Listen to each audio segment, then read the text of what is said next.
என் தங்கமே, நீ தைரியமாக இருக்கணும், தன்னம்பிக்கையோடு இருக்கணும். தைரியம் என்பது தன்னம்பிக்கையின் மறுபெயர். ஒரு கதை சொல்லட்டுமா? ஒரு ஊரில் அரசன் ஒருவன் இருந்தான். அதிகாலையில் எழுந்தவுடன் சூரிய உதயத்தை பார்ப்பதுதான் அவனது வழக்கம். வழக்கம் போல் அன்றும் சாளரத்தை திறந்த அரசருக்கு ஏமாற்றம். சூரிய உதயத்துக்கு பதில் அவர் கண்களில் ஒரு பிச்சைக்காரன் தான் தெரிந்தான்.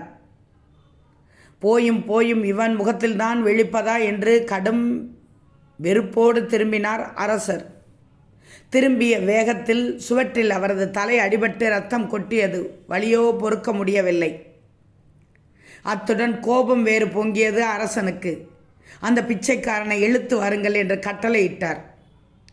காவலர்கள் அவனை இழுத்து கொண்டு வந்து மன்னர் முன்னே நிறுத்தினார்கள். அரச சபையும் கூடியது. தனது காயத்துக்கு காரணமாக இருந்த அந்த பிச்சைக்காரனை தூக்கிலிடுமாறு தண்டனையும் கொடுத்தார். பிச்சைக்காரனோ கலங்கவில்லை, கலகலவென சிரிக்கத் தொடங்கிவிட்டான்.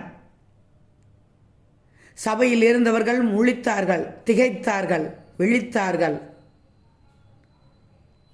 அந்த நேரத்தில் இதை பார்த்து அரசனுக்கோ கோபம் கட்டுக்கடங்காமல் போய்விட்டது. ஏ பைத்தியக்காரனை, எதற்கு சிரிக்கிறாய் என்று ஆத்திரத்தோடு கேட்டார். அதற்கு அவன் என்ன சொன்னான் தெரியுமா? அரசே, என் முகத்தில் விழித்ததால் உங்கள் தலையில் சிறு காயம் மட்டும்தான் ஏற்பட்டது. ஆனால் அரசனே, நான் சொல்வதை கேளுங்கள். ஆனால் உங்கள் முகத்தில் நான் விழித்ததால் என் தலையே போகப் போகிறதே. அதை நினைத்தேன், சிரித்தேன் என்றான். உடனே அந்த அரசனுடைய தலை தானாகவே கவிழ்ந்து விட்டது. தவறை உணர்ந்தவன் தண்டனையை ரத்து செய்து பிச்சைக்காரனை விடுவித்தான். தைரியம் என்பது தன்னம்பிக்கையின் மறுபெயர். அது இல்லை என்றால் சமயத்தில் உயிரை கூட காப்பாற்றிக் கொள்ள முடியாமல் போய்விடும். உண்மைதானே?